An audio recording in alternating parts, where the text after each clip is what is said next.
Nesse exemplo que eu vou dar agora, a gente vai falar de um risco de lesão. Esse exercício aqui, tá, que a gente está demonstrando que o bonequinho está fazendo, ele é chamado de agachamento bom dia. Pode ver que em inglês ele é chamado de barbell good morning. Mas esse exercício não é tão comum, mas esse é o mesmo movimento do famoso stiff. Stiff que é um excelente exercício aí para posterior de coxa e glúteo máximo. A única diferença é que o bonequinho está segurando a barra nas costas, ali em cima do trapézio. E no stiff você seguraria a barra à frente do corpo. Você está vendo que não há flexão de joelho nesse movimento, tá? Então ele funciona aqui como stiff. Então vamos primeiro fazer a análise aí de músculos que fazem contração isométrica para estabilizar e os músculos que têm a função primária de ser o motor primário do movimento, que faz a contração isotônica.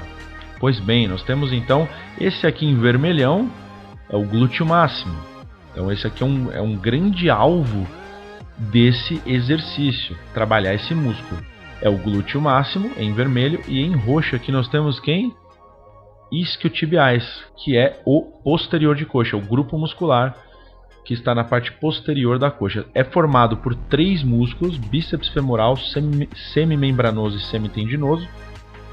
Eles formam então os isquiotibiais. Então esse exercício tem como alvo trabalhar esses 2 grupos musculares. Na tela você consegue ver que tem músculos em amarelinho aqui. Eu vou pausar aqui para mostrar, que são os músculos eretores da espinha.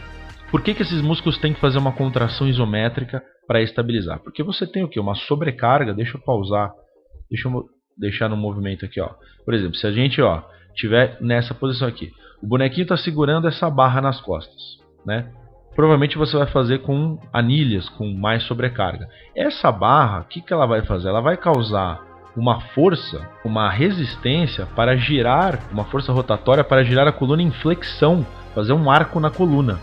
Isso colocaria a sua coluna numa posição suscetível à lesão. Para que isso não aconteça, algum músculo tem que estabilizar a sua coluna. Porque nessa posição aqui, a força da gravidade, o peso está sendo levado para baixo. Para que ele não arque a sua coluna, então existem músculos que estabilizam a sua coluna.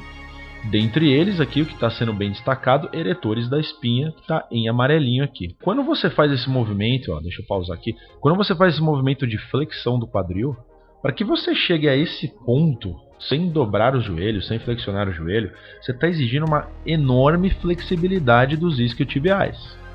Uma flexibilidade que nem todo mundo tem. Eu, por exemplo, não consigo fazer essa flexão do quadril, chegar nesse ângulo aqui do quadril, sem flexionar o joelho.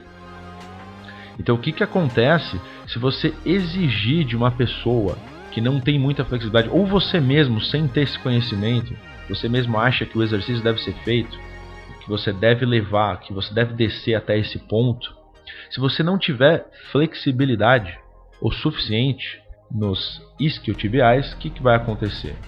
Vamos mostrar aqui na animação. Olha só o que vai acontecer. Exatamente isso aqui. Esse arco na coluna. Porque se os seus isquiotibiais estiverem encurtados, eles não vão permitir toda essa elasticidade.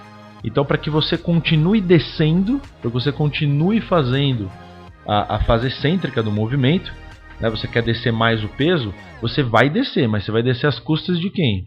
Numa flexão da coluna vertebral, como foi mostrado aqui. E por que isso é um problema? Porque isso tira a coluna da posição anatômica e você fica então mais suscetível à lesão. E como você está segurando sobrecarga, então você está exigindo muito da coluna nessa situação. Então fica bem fácil de ver aqui. Você faz o que? Uma retroversão da pelve.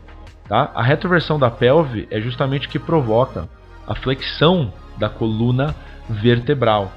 O profissional da área de educação física, o treinador, ou o praticante de musculação que não tem esse conhecimento, ele vai querer fazer esse movimento e vai ver algumas pessoas abaixando bastante, vai falar, eu tenho que fazer assim. Não, você não tem que fazer assim. Até onde que você deve descer no stiff? Somente até onde você consegue manter a postura adequada da coluna, a postura anatômica da coluna vertebral.